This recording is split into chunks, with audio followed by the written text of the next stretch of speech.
Then what we gonna do now is we gonna service the thing. Basic service lang itong gagawin natin. And then what we gonna do here is we gonna wait up. We have to wait a little bit of time to cool down the engine. So what we gonna do first is we have to change the air filter. So ang pagbukas ng kanyang air filter is napakasimple lang, no? Gagamitan nyo lang ng 8mm socket and then small ratchet. So basics lang ito guys, sa plug and play lang ito.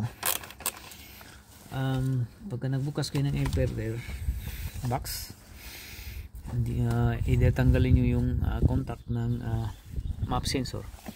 But for this time it doesn't need to be removed because it's very handy yung kanyang design, no?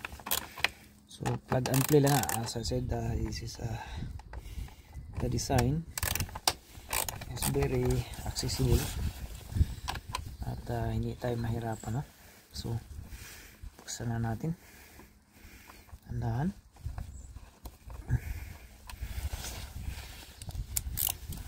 So ang air filter kasi guys, pagka importante din ito kasi pagka ang air filter nyo barado, so dyan na magka-problema yung engine performance dahil mahirapan siyang huminga, no? O mahirapan siyang kukuha ng air papuntang kanyang combustion chamber. So ang mangyayari dyan, kung halimbawa turbo yung sasakyan ninyo, yung turbo ngayon is kukuha ng hangin doon sa breather. So magtataka kayo kung bakit very smoky yung inyong sasakyan. Okay, so always change the air filter.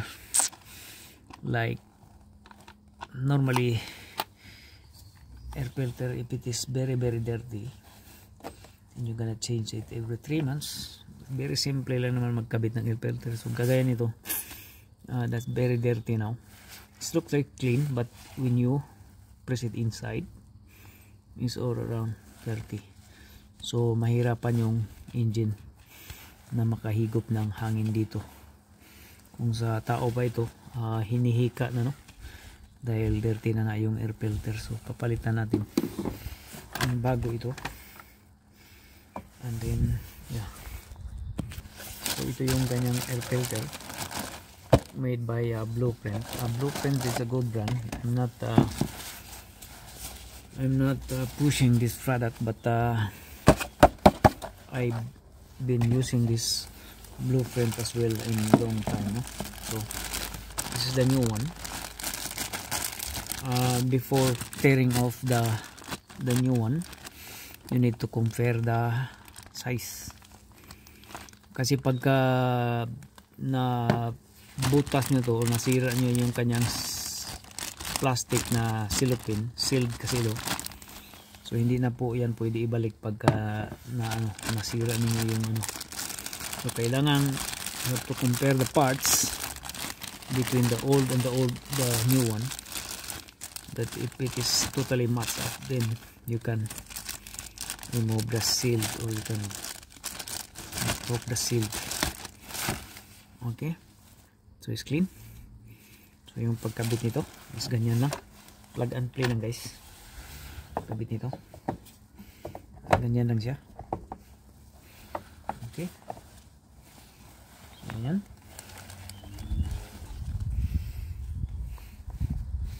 So ang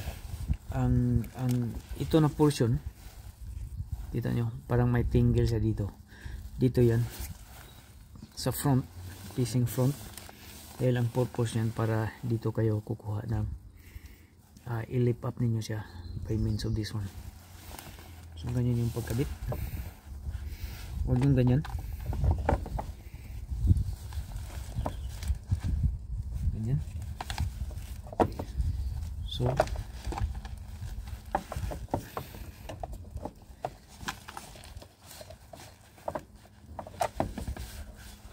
So ganyan siya guys, ganyan. Facing dito sa may passenger side. Okay. Dahil nga kukuha kayo dito naman talaga eh. So sa may passenger side siya.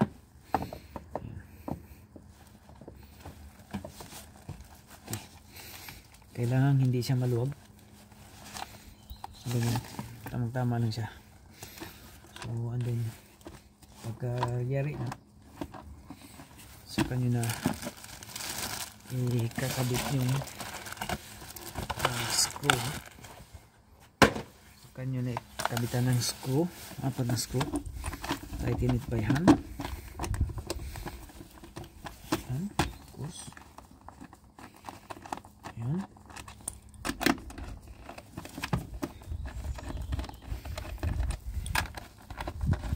Huwag nyong gamitan ito ng guns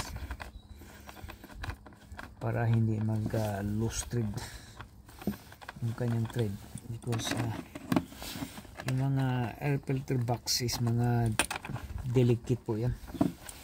Yung iba walang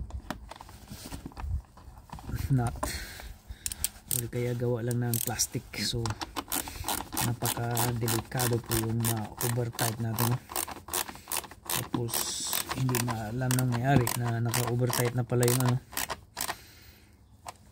so ingatan din natin, kasi pagka gumagawa tayo ng sasakyan, ina-assume natin na yung sasakyan na ginawa natin is sarili na din natin. And that view, talagang maingat tayo pagka ganun. Okay, so yan, tighten po yan. So securely tighten. Okay, double check.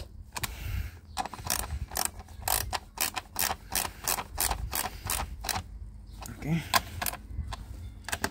so secure na po siya.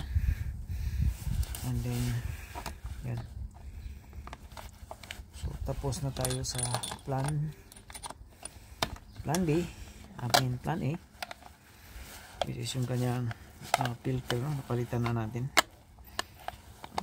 And then proceed na tayo sa oil, dahil ang oil ngayon is malamig na, at saka bumaba na din mostly ang oil. So jack up na natin to, and then hayaan natin nakabukas yung pillar cap, engine pillar cap, para yung oil bababa kagad, hindi na mag-block. Yan, parang nag-hesitate pa yung oil na bababa, so parang dire-diretso na yung oil bababa, hayaan mo na yan. Okay, so first thing first, kailangan natin ng backup support. Kailangan natin ng naka-jack stand, or axle stand. Huwag tayong papasok sa mga underneath pagka walang support, just in case. Kung bibigay man yung hydraulic jack natin, anyway, yung hydraulic jack natin is 4 tons yan, so kaya niyang tibagin yung mga elf size na truck. Pwede niyang ilip up kasi 4 tons yan. So nandito tayo sa baba, yung kanyang splashboard dito or engine cover is made of aluminum, which is good, at saka hindi na anuhan kalawangan dahil aluminum nga siya. So meron siyang Phillips screw on both sides, tatanggalin natin. So maganda itong design na ito, Honda Civic 2002 model. So guys, sa loob ng kanyang engine, ito yung kanyang whole view ng engine. So dito banda yung kanyang oil sump, dito na rin yung kanyang oil filter, and dito yung transmission, which is wala talagang katagas-tagas, no? So yung kanyang oil drain plug, as usual lalagyan natin ng marka before tayo magbababa ng oil. para meron tayong basihan at saka hindi natin ma-overtorque, no? So lagyan natin ng marka beforehand. So guys, nilalagay natin ng marka. So meron siyang 17 mil na oil drain plug. So bababaan natin ang oil na yan. Pwede na, iikot na ito. And then always have the rugs ready on it. So tapos na po yung oil natin. So nabalik po yung marka. Yung marka ng kanyang oil drain plug, as you can see. Naka-align po yung marka, so that's good. So yun yung usual practice natin, no? Minimarkahan talaga natin yung oil drain plug para maiwasan yung overtorque o whatever. Ayan. And then sunod natin gagalawin dito is yung kanyang oil filter. Oil filter is nandito lang siya sa top. Ito. So punasan na natin. And then ready tayo sa ating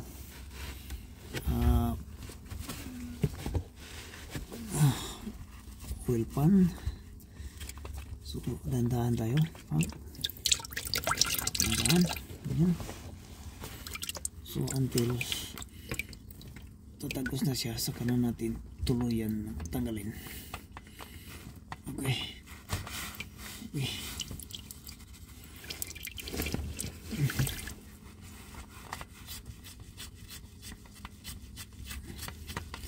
So mamaya pagkabit natin ito, kailangan lagyan natin ng oil yung kanyang oil filter, no? Para pagka start engine, mayroon ka agad siyang masasagap na oil sa taas.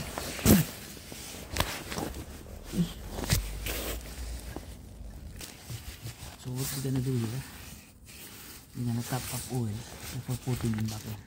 Before putting back in. Okay. Put up the oil.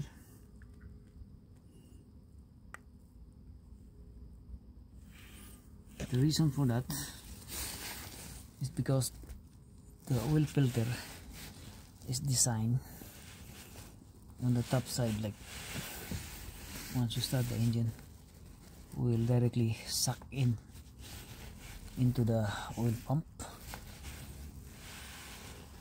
Okay, so magsasak siya ng oil, and then we apply oil on the gasket, so it will not seize next time next time if you need to remove this, it will not seize.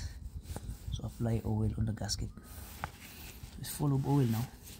We're gonna put it back in. And then one thing guys, you should know, if ang mga ganitong design ng oil system nya is nasa taas, talaga maglagay kayo ng oil dito sa kanyang oil filter mismo, para once the engine start, it will suck up oil immediately, and that is to prevent the early wear and tear, no? Kasi magkakaroon niya ng early or premature wear pagka wala siyang oil na masagap agad dun sa system, dahil na hindi nyo nalagyan or empty yung kanyang oil filter. So oil filter has to be, if it is like this design, so you should have oil. Put oil into the oil filter before you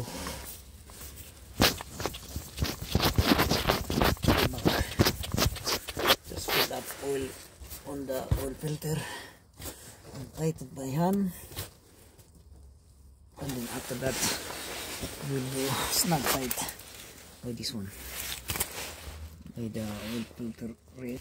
So yan na po, tight na po yan yung kanyang oil filter. Remember, oil filter is already has an oil on it, it's loaded already, so if your engine design, it happens to be that design is like this, okay, so you have to fill up oil filter, oil on the oil filter. So once you start the engine, oil pump has to be sucked up immediately with oil suction. Okay, good, all set up, done. We're gonna put down the jack stands and put up the oil and start the engine. More or less 4.5 liters of engine oil.